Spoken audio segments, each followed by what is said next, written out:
আসসালামু আলাইকুম everyone, welcome to English inbox YouTube channel. আজকের ভিডিওতে আমরা ইংলিশ প্রনাউন্সিয়েশন রুলসগুলো কয়েকটা রুলস শিখব।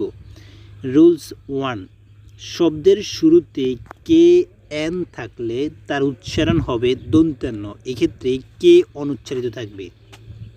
শব্দের শুরুতে যদি কে এন থাকে তাহলে তার উচ্চারণ হবে দন্ত্যান্ন, এক্ষেত্রে কে অনুচ্চারিত থাকবে। উদাহরণ হিসেবে দেখা যায় নলেজ। নলেজ অর্থ হচ্ছে জ্ঞান, নাইট অর্থ হচ্ছে অশ্ব, নি অর্থ হচ্ছে হাঁটু। এখানে খেয়াল করুন কে দিয়ে উচ্চারণ শুরু হয়েছে, কে দিয়ে ওয়ার্ড শুরু হয়েছে, কে এন রয়েছে কিন্তু উচ্চারণ হয়েছে দন্ত্যান্ন। নলেজ, নাইট, নি। রুলস 2, ডব্লিউ এর পর এইচ অথবা আর থাকলে, ডব্লিউ এর পর এইচ অথবা আর থাকলে ডব্লিউ এর উচ্চারণ হয় না। যেমন রাইট, এখানে খেয়াল করুন ডব্লিউ দিয়ে শুরু হয়েছে কিন্তু ডব্লিউ এর উচ্চারণ হয়নি। রং, হু, রেস্টলিং, এই সবগুলো শব্দেই ডব্লিউ দিয়ে শুরু হয়েছে কিন্তু ডব্লিউ এর পরে এইচ অথবা আর থাকলে ডব্লিউ এর উচ্চারণ হয় না। রুলস 3, শব্দের শেষে ই থাকলে, কোনো ওয়ার্ডের শেষে যদি ই থাকে তাহলে ই এর উচ্চারণ হয় না। যেমন নেম, নেম অর্থ হচ্ছে নাম।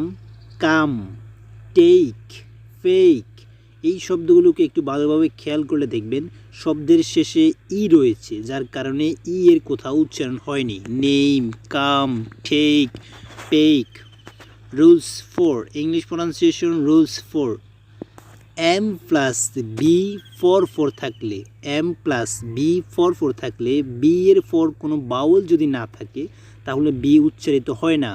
আবার খেয়াল করুন এম প্লাস বি ফর থাকলে বি এর পর যদি কোনো বাউল না থাকে তাহলে বি এর উচ্চারণ হয় না। যেমন উদাহরণ বোম, এখানে খেয়াল করুন বি ও M, B, M plus B রয়েছে কিন্তু বি এর পরে কোথাও বাউল নেই যার কারণে বি উচ্চারিত হয় না। বোম, এখানে বোম্প নয়, বোম। কোম, থাম, থামনেইল, সবগুলো ওয়ার্ড খেয়াল করে দেখবেন যে বি এর শেষের বি এর কোথাও উচ্চারণ হয়নি। রুলস 5, ওয়ার্ডের শেষে আই জি এন, তিনটে শব্দ আই জি এন, এই তিনটে শব্দ থাকলে তার উচ্চারণ আইন হয়, এক্ষেত্রে জি অনুচ্চারিত থাকে। আই জি এন থাকলে উচ্চারণ আইন হয়, এক্ষেত্রে জি অনুচ্চারিত থাকে।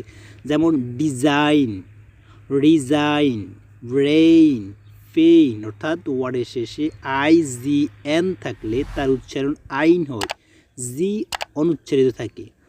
Thank you so much for watching the video. বাকি রুলসগুলো ভিডিও ডিসক্রিপশন বক্সে লিঙ্ক দেওয়া রয়েছে, চাইলে সেখান থেকে দেখে নিতে পারেন।